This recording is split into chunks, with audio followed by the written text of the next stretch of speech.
গেল কয়েকদিনে টানা বর্ষণ ও উজানের ঢলে দেশের বিভিন্ন এলাকায় বন্যা পরিস্থিতির অবনতি হয়েছে। অন্যদিকে বৃষ্টির ধারা আরও দুদিন চলতে পারে বলে জানিয়েছে আবহাওয়া অধিদপ্তর।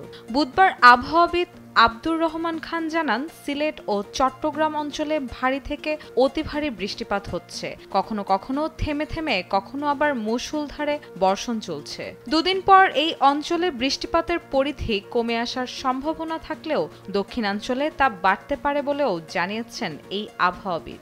২৪ ঘন্টায় সবচেয়ে বেশি বৃষ্টি ঝরেছে নেত্রকোনায়। সেখানকার সর্বোচ্চ বৃষ্টিপাত একদিনে ১৯৯ মিলিমিটার। একই সময়ে সিলেটে বৃষ্টি হয়েছে ১০০ মিলিমিটার।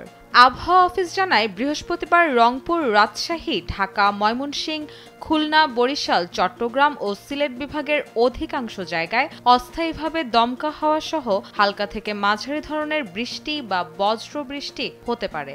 সেই সঙ্গে রংপুর, ময়মনসিংহ, সিলেট ও চট্টগ্রাম বিভাগের কোথাও কোথাও ভারী থেকে অতি ভারী বর্ষণ হতে পারে।